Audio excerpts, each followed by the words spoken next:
I guess I don't have a choice. Smiling weakly, I pulled off my jacket and dove into the water, the cold water sending shivers down my spine as I swam towards Machiko, who, despite the lack of a strong current, was slowly disappearing under the water. Urged on by the worried shouts of Mako, I tried to reach the girl as quickly as possible. It took me a few strokes before I reached her, but by the time I'd grabbed a hold of her and pulled her out of the water, she had lost consciousness. She's not breathing. I felt my stomach drop. Dreadful thoughts of what might happen if I didn't do something began to fill my mind. But what in the world could I possibly do? CPR? I don't know what that is. She's not breathing. Help her. Please save her. Oni-sama, please wake up.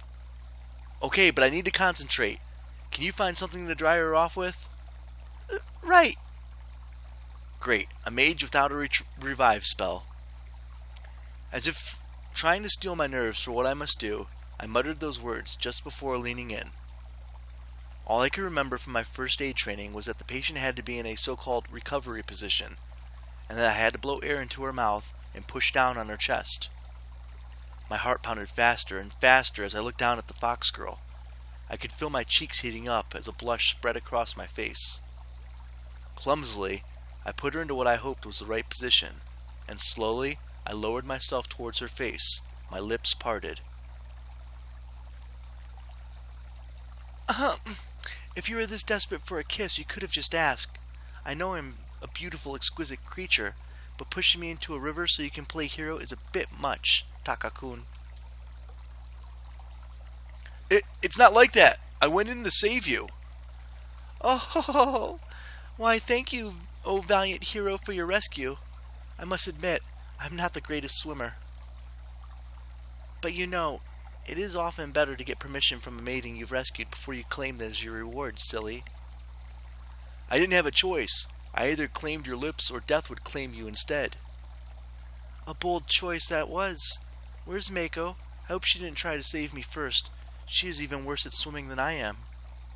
She's fine. She should be heading back here right now. In that case, I believe we have enough time. So how about it, Taka-kun?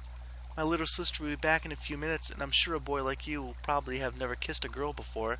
So how about it? Want to claim this maiden's lips? Don't make me toss you back into the water. Aw, such a shame, too. I was looking forward to finding out just how sweet your lips tasted. I'm not sure I want to find out what a wet fox tastes like. Oh, I assure you, I taste a lot better when I'm wet. For some reason, I don't think we're talking about the same thing anymore. I felt my cheeks flushing up slightly as Machiko's teasing words, and I awkwardly scratched my cheek. Anyway, at this rate you're going to catch a cold. Then perhaps you should warm me up, Taka-kun. More importantly, we need to get you out of those soggy clothes. Oh my, Taka-kun's so bold. Please, won't you unbutton my top for me? If you insist. My fingers shook as I reached down to the laces of her bodice. I was blushing brightly, and my head was spinning as I felt my fingers touch the cloth.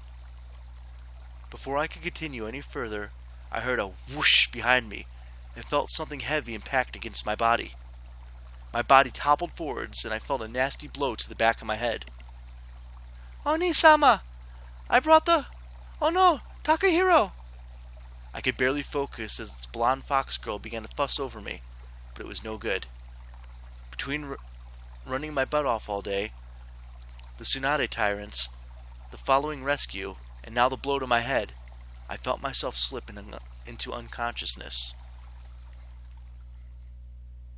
Later that day.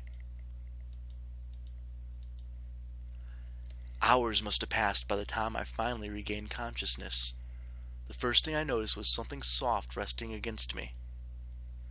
For a moment I wondered what it could be.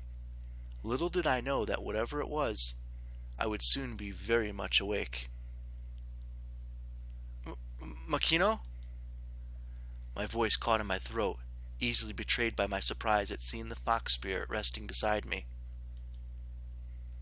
Of course it didn't help that she was stark naked.